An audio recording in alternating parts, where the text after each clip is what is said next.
back again, as the mental power is increasing over the world, for technology and knowledge and understanding is growing all over the nation.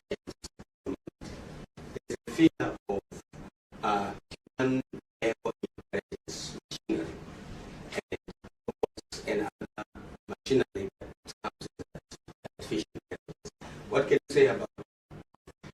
It's a very interesting question because I have several books about this. The first one is called The Future of Post-Human Artificial Intelligence. The second one is called The Future of Post-Human Robotics. The third one is called The Future of Post-Human Computing, for example. And the fourth one is called The Future of Post-Human Engineering. I talk about a lot of these issues. Now, to answer your question, normally intelligence, we talk about human intelligence. Even if you don't mention the word human, we mean human intelligence. Occasionally, we talk about animal intelligence.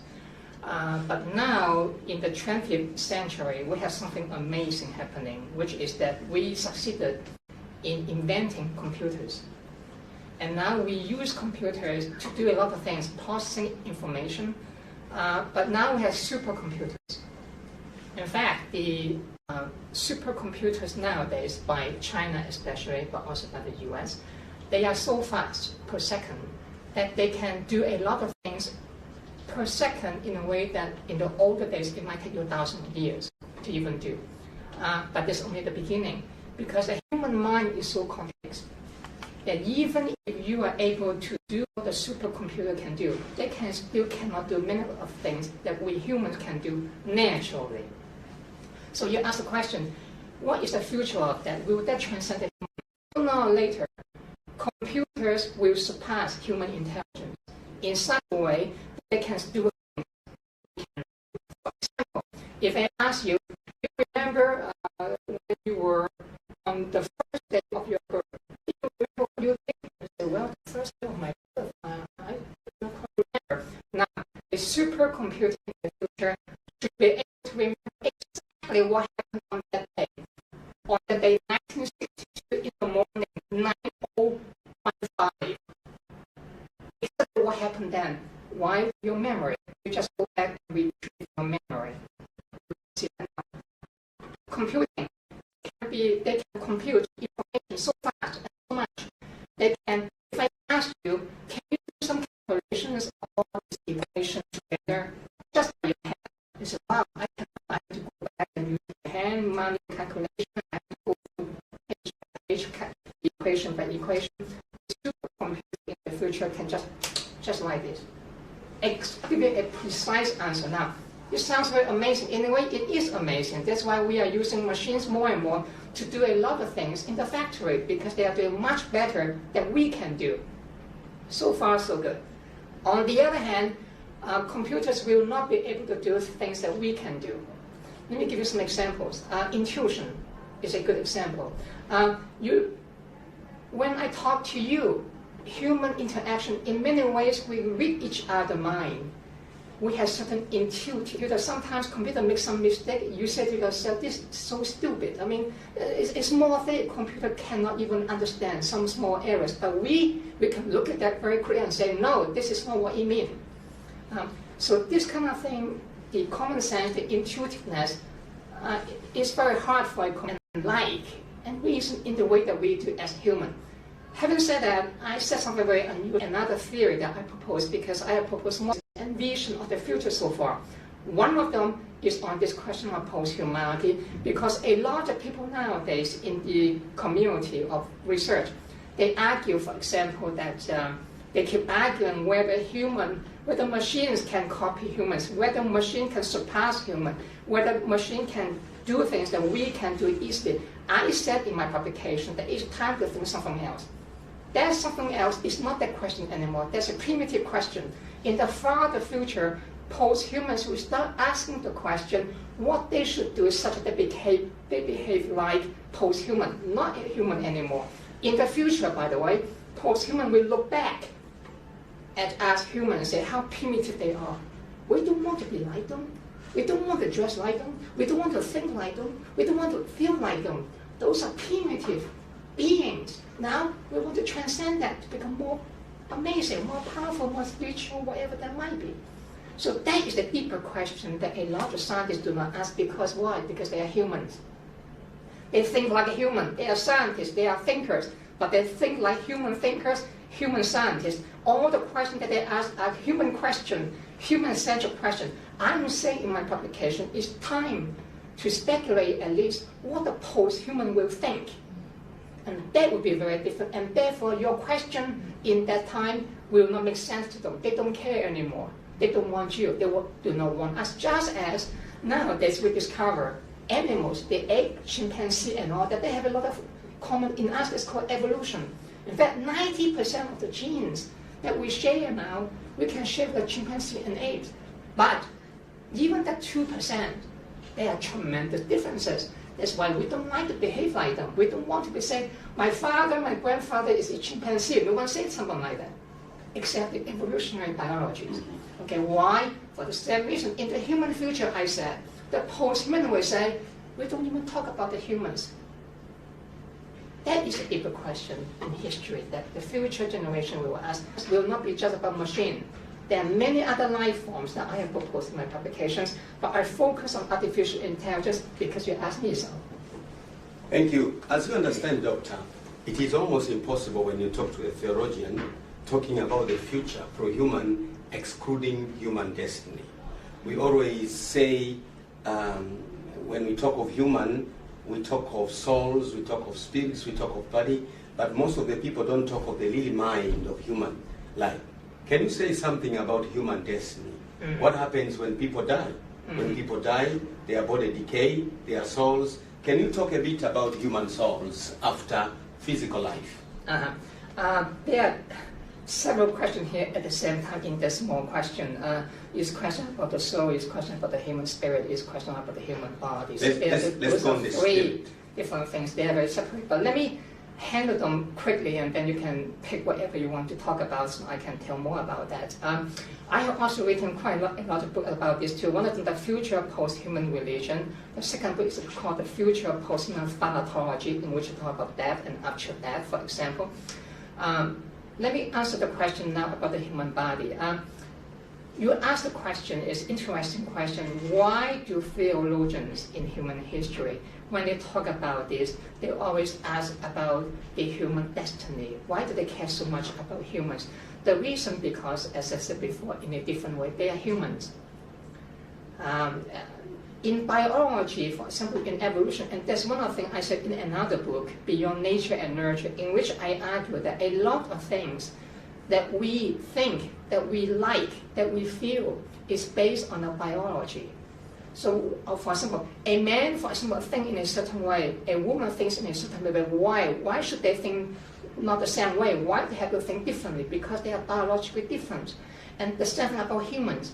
When we think about certain things, we like to think of them in terms of the human mindset. We impose our humanness into everything we touch.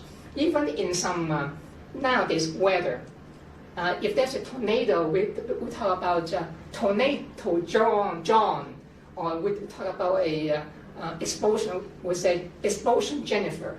Why do you put the word Jennifer or John afterwards? Because there's human imposition on reality.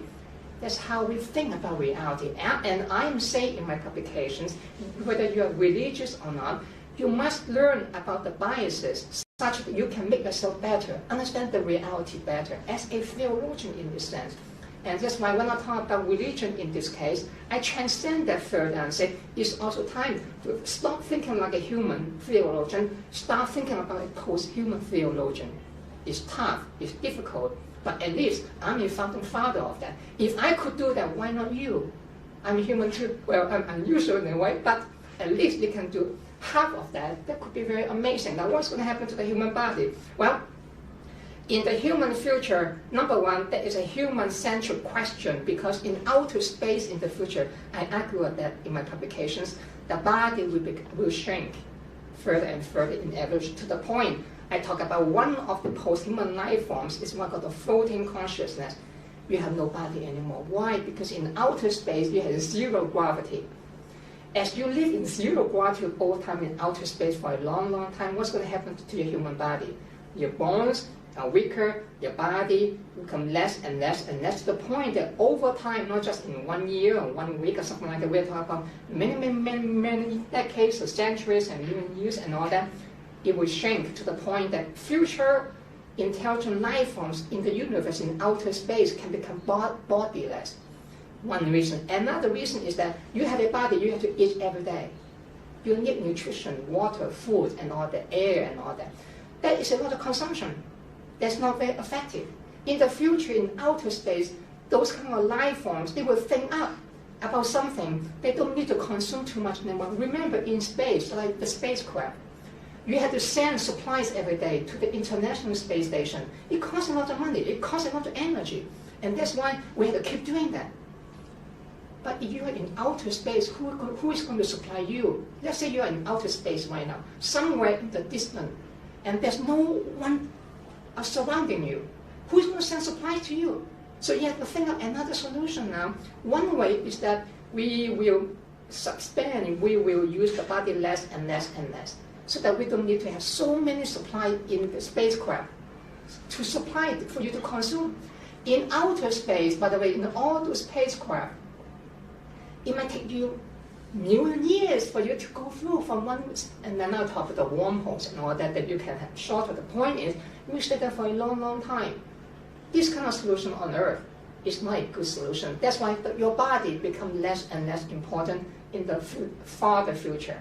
And what's going to happen to your body? Well, your body will biologically, it will decompose. Just a few days after you die, and you will see that you will start decompose. Eventually, some worms will come out of you.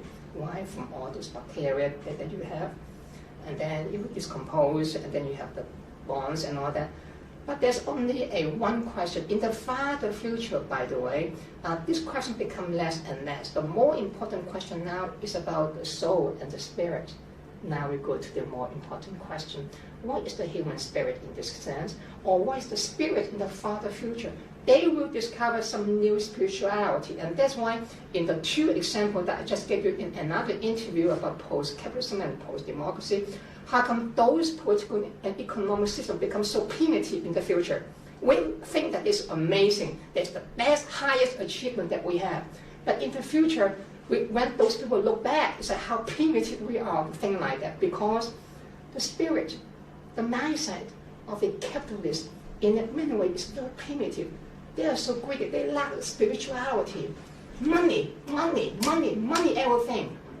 You reduce all relations in human life in terms of money. You have money, then I kiss your ass. If you don't have money, you are nothing, you get out, you leave, I don't want you. Is that the way that you want to treat each other as beings in that sense? So in the post-human world, especially in the another theory of mine, which is called the post-capitalistic, they try to transcend this kind of obsession with money and greediness that we now glorify in no time. Doctor, that is the question. Can we stay in the fact that you have addressed about the body and its decay? And can you address more about the spirit and the soul? So that before we close, I'll ask you to address also briefly on the democracy and capitalism. Can you address more about the spirit and soul after one's death? Okay. There is also another interesting twist over here, because in the post-human spirit, in a way, that's also related to post-democratic and post-capitalism, because it's related to the post-democratic tradition, because it addresses the issue of equality in a fundamental way. So it challenges the way that we think about equality, which is fundamentally flawed. In my book, for example, I talk about, let's say in the case of the US as an example, that nowadays we have a lot of reverse racism, reverse classism, reverse sexism, for example. And we also have the tendency as a power, we can invade any other country that we feel like. In the name of democracy, well, we want to regime change. Is this democratic or not? Is it about equality or not? You see that? So what I'm trying to say is that in the post-democratic tradition, some of this issue about equality will be addressed in a way that democracy could not. The same thing about capitalism. The notion about that greed is good. Have you watched that film? I think a few years ago. That is a very wonderful statement. And the actor said, greed is good in Wall Street. Now, greed will not become good in those civilizations that I just mentioned. The notion of spirituality will change. That is therefore how the spirit and the soul will change in that context.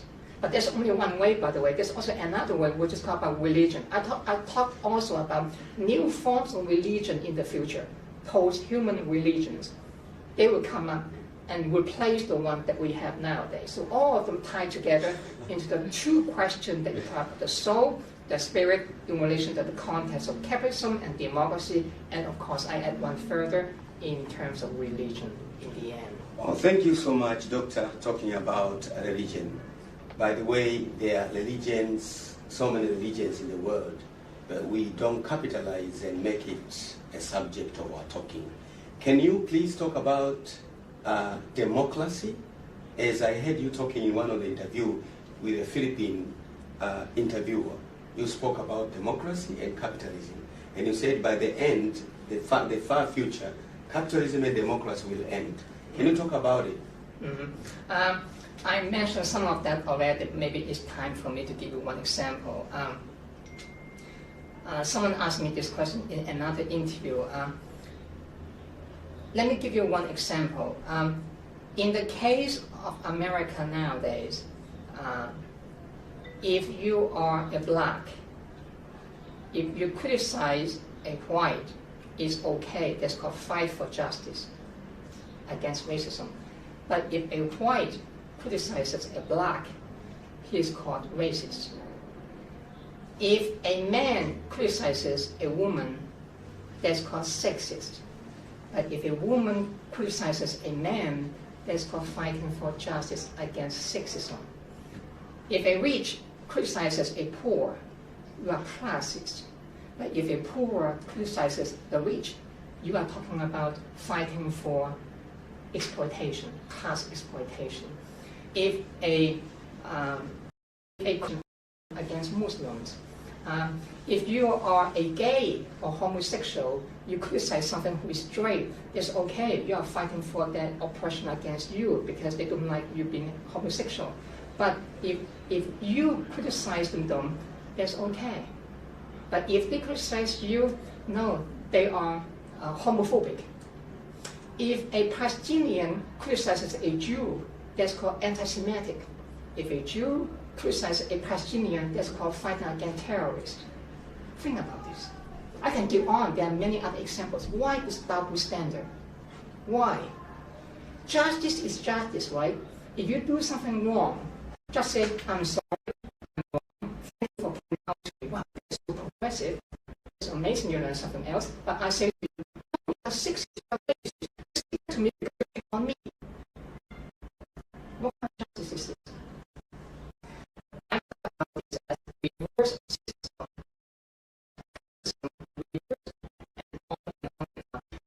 The notion of equality is fundamentally flawed.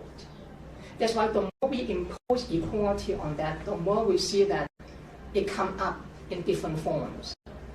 That is the problem of democracy in one way. But that's only one issue. There are many other issues. I spent more than 3 books on that.